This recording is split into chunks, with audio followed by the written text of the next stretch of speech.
오신 우리 성도님들을 환영하고 축복합니다. 우리 옆에 분들과 함께 이렇게 인사하겠습니다. 잘 오셨습니다. 주의 말씀으로 인하여 행복합니다. 네, 감사합니다. 자, 오늘 말씀을 좀 잘 듣기 위해서는 우리가 느헤미야를 조금 간략하게 좀 정리를 좀 해볼 필요가 있을 것 같습니다. 자, 느헤미야는 전체가 13장까지 있는데 어느덧 우리가 이제 10장 마지막을 이제 우리가 달려오고 있습니다.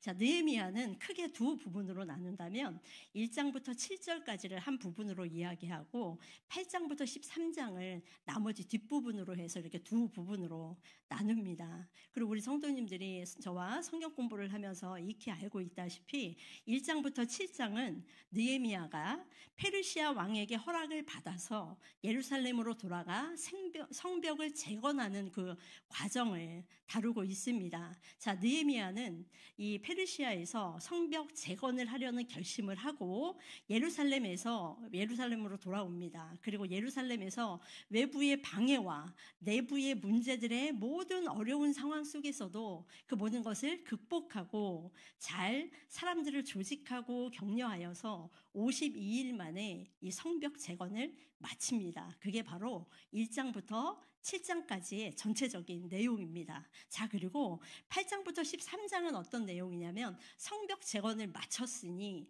이제 성벽 재건을 마친 이스라엘 백성들이 어떻게 하나님의 백성들로 살아갈 것인가에 대한 내용을 기록한 것이 바로 8장부터 13장입니다. 그래서 우리가 말씀하였듯이 성벽 재건을 한 다음에 사람들이 율법을 반포하고 율법대로 어떻게 살지 하면서 날마다 하나님 앞에 회개하던 장면을 우리가 알았지요. 그리고 오늘 10장은 드디어 어떠한 말씀이냐면 오늘 본문의 배경은 성벽 재건을 마치고 이스라엘 백성들이 이제 우리가 하나님의 백성으로 살겠습니다 해서 자신의 이름을 책에 기록을 했죠. 그렇죠? 기록을 하고 거기에 도장을 찍고 인봉한 다음에 내가 앞으로 하나님의 말씀을 한 번만 더 어긴다면 하나님 앞에 나는 저주를 받아도 마땅합니다 하고 저주의 맹세를 했던 것이 바로 지난번에 말씀의 끝이었습니다. 자, 그렇다면 이스라엘 백성들이 내가 하나님 앞에 앞으로 살면서 제대로 살지 않으면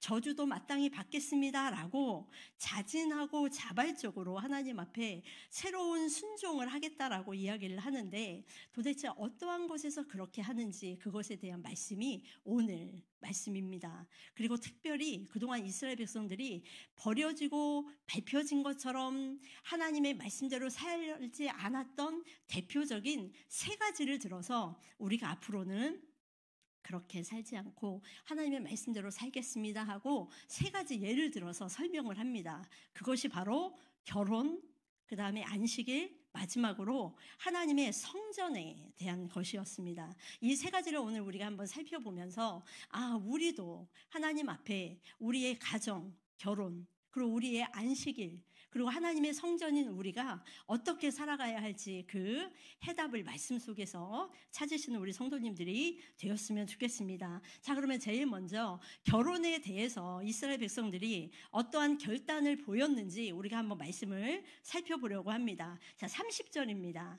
우리 30절 말씀 함께 읽어보겠습니다. 우리의 딸들을 이 땅 백성에게 주지 아니하고 우리의 아들들을 위하여 그들의 딸들을 데려오지 아니하여. 자, 한마디로 이야기하자면 이제 앞으로는 우리는 이방인과 혼인하지 않기로 결단하겠습니다 라는 맹세를 한 것입니다. 자, 그렇다면 도대체 이스라엘 백성들이 그동안 어떻게 살았길래 이러한 맹세를 지금에 와서야 하게 됐는지 그것을 한번 살펴볼게요. 이미 신명기 7장 3절에서는 모세오경인 신명기에서는 율법에서 애시당초에 이방인과의 결혼을 하나님의 백성들은 금하고 있었습니다. 신명기 7장 3절에 보니까 이렇게 쓰여 있습니다. 또 그들과 혼인하지도 말지니 내 딸을 그들의 아들에게 주지 말 것이요 그들의 딸도 내 며느리로 삼지 말 것은 이라고 이야기합니다. 근데 오늘 본문 말씀에 보니까 말지니, 말지며, 말 것은 이렇게 해서 부정적인 이거 히브리어로 이제 로라고 하거든요. 그러니까 하지 말아라라는 단어가 몇 번이 나와요? 3번이 나옵니다. 3번의 완벽한 수인 3번을 의도적으로 이야기하면서 이방인과의 혼인은 이방인과의 결혼은 절대로 안 된다라는 것을 우리에게 못을 박아주고 있습니다. 그래서 오늘의 말씀을 직역하면 이렇습니다. 그리고 말하라. 로라는 단어가 맨 처음에 딱 나오거든요. 하지마. 그들과 혼인하는 것을. 너의 딸을 주지 말아라. 그의 아들들을 위하여. 그리고 그들의 딸들도 데려오지 말아라. 너희 아들들을 위하여 라고 3번씩이나 하지 말아라 말아라 말아라 하면서 하나님께서는 이스라엘 백성이 이방인과 결혼하는 것을 금하고 계십니다. 자, 그렇다면 신명기 7장에서 말하는 이 이방인은 누구일까요? 예, 그게 바로 신명기 7장 1절에 나와 있는데 그 결혼하지 말아야 되는 목록에 대해서 7장 1절에 이렇게 이야기합니다. 내 하나님 여호와께서 너를 인도하사 너가 가서 차지할 땅으로 들이시고 내 앞에서 여러 민족 헷 족속과 기르가스 족속, 아모리 족속과 가나안 족속과 브리스 족속과 히위 족속과 여부스 족속 곧 너보다 많고 힘이 센 7 족속을 쫓아내실 때에 라고 이야기를 합니다.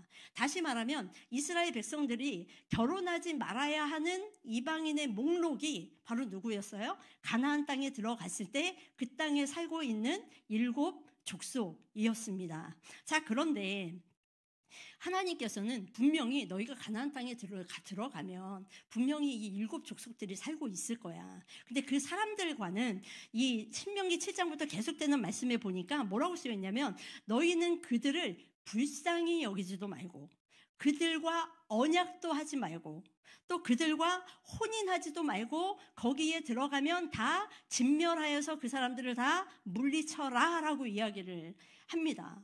그리고 물리치는 그 대상도 너희가 하는 것처럼 너희가 생각이 되겠지만 실은 내가 너희들과 가서 내가 함께 싸워서 내가 너희들을 도와서 다 물리치게 할 것이고 만일 너희가 나의 말을 거역해서 그들과 함께 한다면 내가 너희들도 같이 어떻게 하겠다? 진멸하겠다. 이게 하나님의 말씀이었습니다. 자, 그래서 이스라엘 백성들이 실제적으로 가나안 땅으로 들어가지요. 들어가서 이곳에 살고 있는 7 족속들과 싸웁니다. 싸우는데 결과는 어떻게 될까요? 우리가 너무나 잘 알고 있다시피 쫓아내지 못하였더라. 쫓아내지 않았더라. 철병거 때문에 쫓아내지 못했더라. 나중에는 그들을 노예로 부렸더라라고 이야기를 하거든요. 자, 그럼에도 불구하고 하나님께서는 가나안 정복이 기원전 한 1400년경에 이루어졌던 일인데 지금 느헤미야 시대는 기원전 445년경이거든요. 한 1000년의 세월이 흐르는 동안 하나님께서는 사람들은 하나님의 말씀대로 순종하고 살지 않았지만 하나님은 분명히 뭐라 그랬을까요? 7 족속들을 내가 다 어떻게 하겠다? 멸하겠다라고 한 것처럼 이 1000년의 세월이 흐르면서 가나안 족속들이 대부분 진멸되고 없어지고 그 민족들이 역사의 자취에서 흩어져 버리고 말았습니다. 자, 그렇다면 이 가나안 족속들이 이렇게 없어지고 역사의 뒤안길로 없어져 버렸는데 이 1000년이 흐른 다음에 왜 하나님께서는 오늘 느헤미야 말씀을 통해서 다시 이방인들과 결혼하지 말라는 말씀을 왜 다시 하고 계실까요? 그 말씀의 힌트가 에스라서에 나와 있습니다. 에스라 10장 2절에 보니까 이렇게 기록되어 있어요. 이 에스라는 이제 2번째 귀환 때 왔던 선지자였죠. 맨 처음에 이스라엘 백성들이 바벨론으로 끌려가서 70년 후에 1차 귀환 때 수룹바벨이 오고 그 다음에 에스라가 오게 됩니다. 그리고 마지막으로 느헤미야가 오게 됐는데 2번째로 에스라가 왔을 때 그때도 커다란 문제가 이 문제였어요. 2절과 3절 제가 읽어보겠습니다. 엘람 자손 중 여히엘의 아들 스나냐가 스가냐가 에스라에게 이르되 우리가 우리 하나님께 범죄하여 이 땅 이방 여자를 맞이하여 아내로 삼았으나 이스라엘에게 아직도 소망이 있나니 곧 내 주의 교훈을 따르며 우리 하나님의 명령을 떨며 준행하는 자의 가르침을 따라 이 모든 아내와 그들의 소생을 다 내보내기로 우리 하나님과 언약을 세우고 율법대로 행할 것이라 라고 이야기를 합니다. 에스라 시대 때 어떠한 문제가 있었냐면 여기 10장 2절에 보면 이 땅 이방 여자를 맞이하여, 그래서 마치 이 땅이니까 지금 살고 있는 땅을 이야기하는 것 같지만 성경 원문에는 그 땅으로 표현이 되고 있거든요. 그러니까 말하자면 이겁니다. 에스라가 2차 귀환 때 돌아왔지만 돌아올 때 많은 사람들이 페르시아에서 바벨론에서 이미 결혼을 하고 그곳에서 누구를 데리고 온 거예요? 이방 여인들과 함께 이스라엘 땅으로 온 것이었던 것입니다. 자, 그리고 또 문제는 이 땅에 와서, 예루살렘에 와서 하나님의 백성이 하나님의 백성과 혼인을 해야 되는데 이곳에서 살면서도 누구하고 혼인을 한 거예요? 이방인과 함께 혼인을 했던 일이 여기서 벌어지게 된 것입니다. 자, 그렇다면 제가 아까 가나안 7 족속은 1000세대를 지나면서 그들이 역사적으로 다 자취를 감췄다라고 이야기를 했잖아요.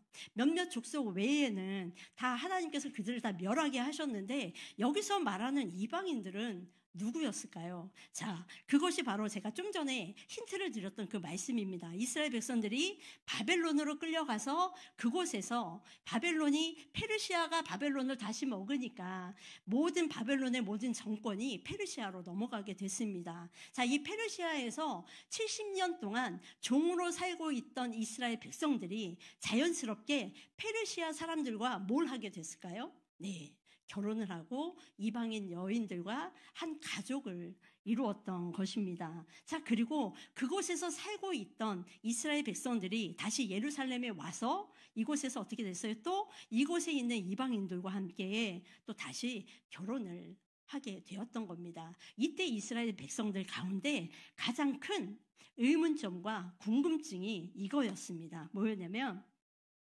신명기에는 하나님이 이혼하지 말라고 이야기했던 그 목록이 정확했잖아요. 누구였어요? 헷족속, 기르가스 족속, 여부스 족속, 무슨 족속에서 7 족속을 다 명시를 해놨는데 지금은 그런 시대가 지나고 그 족속들이 없으니 이제는 우리 곁에 있는 이 사람들과는 결혼을 해도 되지 않아? 라는 게 이스라엘 사람들에게 왔던 유혹이었던 것입니다. 그래서 이 사람들에게는 이게 왜 이방인이야? 하나님께서는 성경에 보니까 그 사람들을 하고만 하지 말라 그랬지 이것에 대한 이야기는 없으니까 우리가 다양하게 페르시아에 가서 종으로 가서 만났던 그 사람들과 우리는 결혼을 할 수도 있어 라고 이스라엘 백성들이 자연스럽게 그곳에서 삶을 살아가게 되었던 것입니다. 왜냐하면 이곳에서의 삶이 지금 몇 년이에요? 140년, 70년 동안 포로 생활이 있고 돌아와서도 다시 70년 이상의 포로 생활이 되면서 다시 귀환의 생활이 되면서 이스라엘 백성들이 하나님의 말씀을 왜곡했던 것입니다. 그래서 이스라엘 백성들이 어떻게 해요? 결혼은 아무하고나 해도 되지라고 이야기를 했던 겁니다. 자, 그러자 이러한 시대에서 느헤미야가 안 되겠다. 하나님의 율법책을 다시 발견하고 하나님의 말씀으로 우리가 어떻게 하면 돌아갈 수 있을까? 이 시대를 통해서 우리가 하나님의 말씀이 하나님의 율법이 원하는 것이 무엇인가 결단을 내리자라고 한 것이 바로 오늘 30절의 말씀입니다. 우리 30절 말씀 다시 한번 읽어볼까요? 우리의 딸들을 이 땅 백성에게 주지 아니하고 우리의 아들들을 위하여 그들의 딸들을 데려오지 아니하며 네, 여기서도 이 땅이라고 되어 있는데 성경 원문에는 그 땅이거든요. 1차적으로는 이 땅에 살고 있는 이 사람도 되지만 이중적으로는 페르시아에 살고 있어서 그들이 데려왔던 모든 사람들과 이제는 뭐 하지 않겠다? 혼인하지 않겠다. 성경에서 말하는 이제는 출신, 옛날에 말했던 가나안의 7 족속, 이제는 그게 중요한 것이 아니라 하나님께서는 앞으로는 출신지가 어디든지 간에 하나님을 모르고 우상을 섬기는 바로 그 땅의 백성과는 혼인 관계를 맺지 않을 것이며 그렇게 그 땅의 사람들과는 우리가 구별하여서 하나님의 말씀을 순종하며 나아갈 것이다 라는 것이 바로 첫 번째 느헤미야가 결혼에 대해서 개혁을 일으켰던 것입니다. 자, 그렇다면 두 번째로 안식일과 안식년, 그 이 안식에 대해서 문제를 다루는데 이것에 대해서는 어떻게 결단을 내렸는지 우리 한번 말씀을 보도록 하겠습니다. 31절 말씀입니다. 우리 함께 읽어보겠습니다. 혹시 이 땅 백성이 안식일에 물품이나 온갖 곡물을 가져다가 팔려고 할지라도 우리가 안식일이나 성일에는 그들에게서 사지 않겠고 일곱째 해마다 땅을 쉬게 하고 모든 빚을 탕감하리라 하였고, 여기서 말하는 이 땅도 성경 원문에 그 땅이거든요. 예, 그래서 그곳에 있는 그 땅, 이곳에 있는 땅을 함축적으로 다 같이 생각을 하시면 될 것 같습니다. 자, 율법서에서 나오는 사계명을 우리는 너무나 잘 알고 있을 것입니다. 안식일을 기억하여 거룩히 지켜라 라고 이야기하죠. 그래서 율법서에서 나오는 안식일에는 직업적인 노동을 금지하고 있습니다. 그런데 율법서에서 주일에는 일을 하면 안 돼 라고 했던 직업적인 노동을 금지한 것이 시대가 지나면서 이제 여러 가지 다른 행동까지 확대가 됩니다. 그리고 아모스서에 보면은 상거래까지 안식일날 돈거래, 물건을 사고 파는 것, 이 모든 것들을 금지된 것을 우리가 알 수 있습니다. 아모스서 8장 5절에 보니까 이렇게 쓰여져 있습니다. 너희가 이르기를 월삭이 언제나 지나서 우리로 곡식을 팔게 하며 안식일이 언제 지나서 우리로 밀을 내게 할고 에바를 작게 하고 세계를 크게 하여 거짓 저울로 속이며. 자, 이 말씀은 뭐냐면 저울을 속여가지고 장사하려는 나쁜 백성들이 있는 거예요. 근데 이 백성들이 이거를 하루라도 저울을 속여서 장사를 하면 이문이 많이 남으니까 하루라도 많이 돈을 벌어야 되잖아요. 근데 주일날 고민이 된 거예요. 왜요? 주일날 장사를 하면 안 되니까 이 도둑들도 양심이 있어서 주일은 우리가 장사를 하지 않으리라 이거예요. 그런데 뭐예요? 지금 주일이 되면, 이 안식일이 되면 손꼽아 기다리는 거, 빨리 이날이 지나야지 우리가 눈금을 숙여서 우리가 장사를 할 수 있는데 라고 이야기를 하는 겁니다. 다시 말하면 도둑질 하는 사람들조차도 안식일을 지켰다는 거예요. 뭘? 상거래를 하지 않고 이러한 부분들이 여기 있다는 거예요. 자, 그런데 느헤미야 시대에는 사방이 새로운 이방 민족들로 둘러싸여져 있었습니다. 하나님의 백성들이 페르시아에서 왔지만 암논과 모든 사람들이 사방에서 이 이스라엘 백성들을 호시탐탐 노리고 있지요. 자, 그러자 하나님을 모르는 이방인들이 안식일에 예루살렘 성전까지 들어와서 장사를 하기 시작을 합니다. 자, 그러니까 느헤미야 시대 때 많은 사람들이 고민을 하게 된 거예요. 왜요? 유대인들은 주일날 우리가 장사를 하면 안 되는데, 주일날 우리가 돈거래를 하면 안 되는데 라고 고민을 하면서 이때 당시에 어떤 고민을 했냐면 그래, 우리 서로 유대인끼리는 돈거래를 하지 말자. 근데 이방인들이 파는 물건은 저 사람은 유대인이 아니니까 그 물건을 우리가 좀 사도 되지 않아? 이게 하나님 앞에 죄일까? 라고 생각을 한 겁니다. 그리고 많은 사람들이 뭐라고 한 거예요? 그래, 유대인끼리는 아니지만 이방인이 파는 물건, 이방인들이 만든 물건을 우리가 사도 되지 라고 이야기를 하는 겁니다. 그것이 바로 지금 시대에는 어떻게 되죠? 우리가 아직도 이 이스라엘 이런 데 가면 정말로 전통적인 유대인들은 주일날 이 불 켜는 것도 안 하잖아요. 불 켜는 건 본인이 안 하는데 가능한 건 뭐냐면 이방인들이 불을 켜는 거는 괜찮다고 합니다. 네, 이렇게 법들을 만들어 가기 시작을 하는 거예요. 한마디로 현실과 타협을 하는 거죠. 그래서 이 느헤미야 시대 때는 어떻게 됐어요? 주일날 상거래를 하고 먹는 것을 나눠 먹고 이런 것들을 아주 자연스럽게 했던 것입니다. 자, 그러자 느헤미야가 시대는 흘렀지만 하나님의 복음이, 하나님의 말씀이 시대는 흘러서 우리가 종으로 140년 이상의 삶을 살아왔지만 이제는 말씀이 원하는 게 무엇인지 그 말씀대로 한번 해석을 하고 적용을 하고 하나님 앞에 결단을 하자라고 해서 풀었던 말씀의 결론이 바로 오늘 31절의 말씀이었던 겁니다. 뭐예요? 이방인에게서도 안식일과 성일에는 물건을 사지 맙시다. 왜냐하면 신명기 5장 14절에 보니까 소와 나귀뿐만 아니라 타국의 나그네들조차도 안식일 날은 뭐 하라고 하셨어요? 쉬게 하라고 했으니까 이방인들이 장사하지 못하도록, 이방인의 것을 우리가 사지 아니하도록 주일날은 모든 것을 금합시다.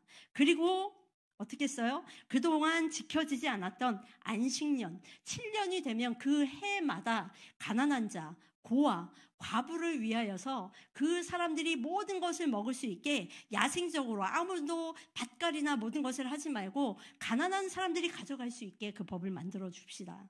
그리고 7년에 한 번씩은 내가 꾸어졌던 모든 돈들을 다 탕감할 수 있게 면제년으로 모든 것들을 다 없앱시다 라고 이야기를 한 것입니다. 이렇게 이스라엘 백성들이 이렇게 할 수밖에 없었던 출발은 뭐였냐면 하나님께서, 하나님 그분이 6일 동안 만물을 만드시고 7일째 뭐 하셨어요? 안식하시고 그날을 복주시며 거룩하다라고 말씀을 하시고 또 이스라엘 백성들을 출애굽에서 이끌어내신 그 백성들에게 뭐라 그러죠? 너희들은 항상 말씀을 보시면 우리 성도님들 가장 중요한 부분에 안식에 대한 말씀이 꼭 들어있습니다. 뭐예요? 너희는 내가 구원한 백성이라는 거예요. 너희는 내 것이라는 거예요. 그리고 내가 너희를 만들고 마지막에 그날을 어떻게 했어요? 쉬고 그날을 복 주었다. 너희들도 쉬면서 나의 복을 누리고 나의 주권을 인정하는 그 삶이 되어라 라고 하나님께서 말씀하신 그 말씀대로 너희도 살으라는 겁니다. 그 말씀대로 지금 느헤미야가 깨달아서 그 말씀대로 나아가고 있는 거예요. 자, 그러면 마지막으로 성전에 대해서도 풀어야 할 숙제가 있습니다. 자, 성전에 대해서는 29절 하반절에 보니까 굉장히 가슴 아픈 말씀이 있습니다. 우리 하반절 말씀만 우리 같이 한번 읽어보도록 하겠습니다. 29장 하반절입니다. 29절 맨 마지막에 보면 그리하여라는 말씀이 나오거든요. 그 다음에 이렇게 쓰여 있습니다. 그리하여 우리가 우리 하나님의 전을 버려두지 아니하니라. 다시 말하면 이스라엘 백성들이 종으로 끌려가고 다시 귀환을 해서 왔지만 그동안 하나님의 전을 어떻게 했다는 거예요? 버려뒀다는 거예요. 방치했다는 겁니다. 하나님의 전은 어떤 곳이죠? 하나님이 그곳에 임재하셔서 내가 너희와 함께 살 거야. 내가 너희의 하나님이야. 내가 너희와 평생토록 너희의 하나님이 됨을 나 스스로 내가 인정하고 확증해 줄게 라는 상징적인 그러한 모습인데, 그러한 곳인데 지금 이스라엘 백성들이 어떻게 해서 그동안 하나님의 전을 버려두었던 겁니다. 자, 이것에 대해서 느헤미야가 결단을 하기 시작합니다. 32절에 보니까 이렇게 쓰여 있네요. 우리가 또 스스로 규례를 정하기를 해마다 각기 세겔의 3분의 1을 수납하여 하나님의 전을 위하여 쓰게 하되, 여기에 보니까 우리가 스스로 정한 규례라고 이야기를 합니다. 자, 율법의 근거를 두고 있지만 지금 시대는 어떤 시대냐면 예루살렘이 멸망했잖아요. 예루살렘이 이스라엘의 남유다의 멸망으로 인해서 예루살렘 성전이 멸망이 되고 그 이후로 140년 후에 성전이 140년 동안 다시 성전이 지어지고 성벽이 다시 재건이 되면서 이러한 사실에 대해서는 성경이 어떻게 해라 라고 어떠한 해답을 주지 않은 그러한 시대였습니다. 자, 그러자 느헤미야가 오늘 말씀에 뭐라 그러냐면 우리가 스스로 정한 규례라고 이야기를 해요. 그 시대에 맞게 느헤미야가 지금 뭘 정한 거예요? 규례를 정하고 하나의 규칙을 정한 겁니다. 그 규칙이 이런 거였어요. 규칙은 새로운 법을 만들어서 3분의 1 세겔의 성전세를 거두어서 정기적인 모든 성전 봉사를 유지하도록 하자. 그리고 성전에 불이 꺼지지 않도록 제비를 뽑아서 나무를 계속 공급해서 여호와의 전에 갖다 나르자. 그리고 우리에게 주어진 첫 열매, 첫 곡식, 11조, 새 올리브유, 포도주 이런 것들을 다시 성전에 두어서 성전이 잘 돌아가려면 성전을 다스리고 성전에서 일하는 사람들이 있잖아요. 그 사람들의 생계를 우리가 책임지자라고 이야기를 한 겁니다.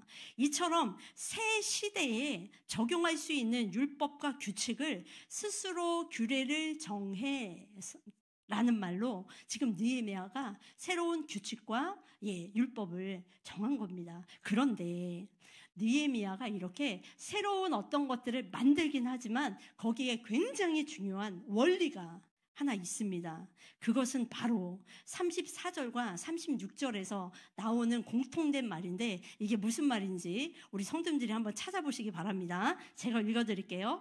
또 우리 제사장들과 레위 사람들과 백성들이 제비 뽑아 각기 종족대로 해마다 정한 시기에 나무를 우리 하나님의 전에 바쳐 율법에 기록한 대로 우리 하나님 여호와의 제단에 사르게 하였고, 자, 36절 답이 또 하나 나옵니다.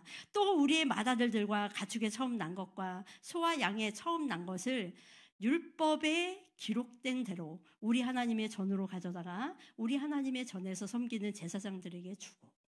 자, 스스로 규례를 만들었지만 거기에 기본적인 원리가 있습니다. 그 원리가 뭐예요? 율법에 기록된 대로. 그렇죠.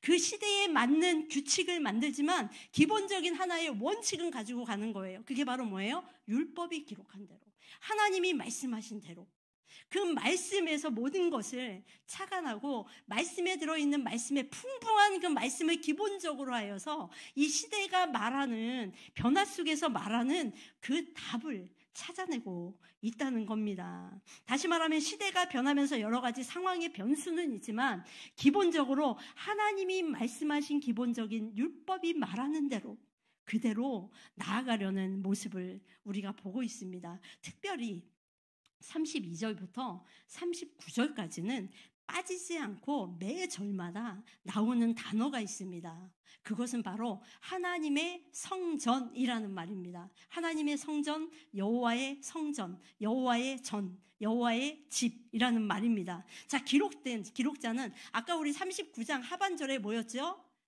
하나님의 전을 버려두지 않겠다라고 이야기를 했었잖아요. 이미 마치 이스라엘 백성들이 그동안 하나님의 전을 너무나 버려두었다는 말을 지금 반대로 반어법으로 이야기하듯이 32절부터 39절까지는 빠지지 않고 뭐가 나와요? 계속 하나님의 전, 하나님의 전, 하나님의 전이라는 말을 빼놓지 않고 계속 이야기를 해주고 있다는 겁니다. 그리고 또 하나 중요한 거는 34절부터 39절까지 한 번도 빠지지 않고 매 구절마다 나오는 단어가 있는데, 동사가 있어요. 동사가 있는데 그것은 바로 뭐냐면 가지고 들어가다 라는, 보아라는 동사입니다. 이것은 다시 말하면 한마디로 이것입니다. 우리가 우리의 것들을 가지고 하나님의 집으로 들어가겠나이다 라는 뜻입니다. 지금 하나님의 성전을 계속 이야기하면서 내가 하나님 앞에 가지고 가는 나무, 내가 하나님 전에 가지고 가는 것, 나의 첫 열매, 11조, 나의 올리브유, 나의 새로운 것, 모든 것들을 내가 가지고 하나님께로 나아갑니다라는 거예요. 자, 그러면 오늘 말씀에 아주 중요한 제가 키포인트를 하나 말씀을 드리려고 해요. 자, 여기 말씀해 보니까 내가 가지고 뭔가를 가지고 들어가는 것처럼 보이잖아요. 하나님 앞에 내가 가지고 있는 열매, 내가 가지고 있는 11조, 내가 가지고 있는 올리브유, 내가 가진 모든 것들을 가지고 들어가는 것처럼 보이는데 이미 하나님께서는 느헤미야 1장에서 느헤미야를 통하여서 미리 말씀하신 게 있어요. 그 말씀이 뭐냐면 느헤미야 1장 9절에 이 말씀입니다. 우리 같이 한번 읽어보겠습니다. 시작. 만일 내게로 돌아와서 내 계명을 지켜 행하면 너희 쫓긴 자가 하늘 끝에 있을지라도 내가 거기서부터 모아 내 이름을 두려고 택한 곳에 돌아오게 하리라 하신 말씀을 이제 청컨대 기억하옵소서. 느헤미야가 페르시아에 있을 때 기도를 하는 거예요. 하나님, 우리 하나님의 전으로 다시 불러 모아 주신다고 했잖아요. 하나님이 그렇게 하시겠다고 언약을 우리에게 주셨잖아요. 하나님 이제 그 하나님의 약속을 기억하셔서 우리를 하나님의 전으로 우리를 불러 모아 주세요라고 이야기를 한 거예요. 무엇을 믿고요? 하나님의 그 언약을 믿고, 하나님이 일찍이 하신 내가 나의 백성들을 나의 손으로 불러 모을게 라고 이야기한 그 말씀을 느헤미야가 그곳에서 기억해서 기도를 하는 거예요. 그러자 하나님께서는 어떻게 하죠? 느헤미야를 통하여서 이스라엘 백성들을 돌아오게 하시고 성전을 짓게 하시고 성벽을 재건하게 하셔서 그 가운데 하나님의 백성들을 그 가운데 불러 모으시는 작업을 하나님의 언약 때문에, 하나님의 은혜 때문에, 하나님의 그 약속 때문에, 신실하신 그 은혜 때문에 지금 불러 모으고 있다라는 것을 우리에게 보여주고 있는 것입니다. 하나님께서 먼저 자기 집으로 그 백성을 들여오게 하시니 이스라엘 백성들이 너무나 기쁘고 자발적인 순종으로 어떻게 해요? 관계를 회복해 주신 그 하나님 앞에 너무나 감사하여서 3분의 1의 세계를 성전세로, 11조를, 첫 열매와 청 논산물을 자기 몸 대신 들여보내며 새롭게 순종의 열매를 하나님께 드리고 있다는 것입니다. 자, 이렇게 하나님의 백성을 하나님의 전으로 들어오게 하신 이 놀라운 사건이 신약에 가면 빛을 발하는 사건이 하나 있습니다. 그게 바로 뭘까요? 십자가 사건입니다. 예수님께서 십자가에 못 박혀 돌아가실 때 마지막 그 시간에 다 이루었다 하는 그 시점에 어떤 일이 벌어지죠? 성서 휘장이 위에서 아래로 찢기면서 어떻게 하죠? 하나님의 모든 백성들이 이제는 감히 들어갈 수 없는 그 지성소로 누가? 우리가 다 들어갈 수 있는 은혜를 우리 가운데에 주어졌다는 사실입니다. 이제 우리가 말씀을 정리하길 원합니다. 신랑 되신 예수 그리스도께서 그의 신부이신 교회를 위하여 죽음을 당하신 그 은혜를 생각해 보시기 바랍니다. 이것을 성경에서는 예수님과 우리가 결혼했다, 예수님과 교회가 결혼했다라는 표현을 쓰십니다. 그리고 성경에 보니까 참 안식일의 주인은 누구라고 이야기해요? 인자, 예수 그리스도다라고 이야기를 합니다. 구약에서 이야기한 무수한 모든 안식일에 대한 개념은 신약에 와서 누구를? 예수 그리스도를 예표하고 예수 그리스도를 드러내기 위해서 모든 말씀이 이루어진 사건임을 우리는 바라보게 됩니다. 또한 안식일의 참 주인이신 그분이 참 성전이 되셔서 그 육체가 3일 만에 죽으시고 다시 부활하셔서 우리 가운데 어떻게 하죠? 그 성전이 일으키시며 그 성전을 우리에게 선물로 주시잖아요. 그러면서 성령을 우리 가운데 주셔서 너희 가운데 성령이 거하는 것을 알지 못하느냐, 너희가 하나님의 성전이다 라고 우리에게 말씀을 해주고 있습니다. 다시 말하면 느헤미야 10장에 나오는 모든 말씀은 신약의 누구? 예수 그리스도를 예표하는 귀한 하나님의 말씀인 것을 우리가 알아야 합니다. 자, 그렇다면 이 시대를 살아가는 느헤미야 시대 때도 그렇게 많은 변화 속에서 있었는데 우리는 지금 예수님이 오신 이후 2000년의 세월을 또 지나서 지금 이 시대를 살고 있는데 변화된 이 시대 속에서 우리는 어떻게 살아야겠습니까? 우리 성도님들의 결혼은, 가정은 안녕하신가요? 우리 성도님들의 안식일은 안녕하십니까? 우리 성도님들의 성전은 안녕하신가요?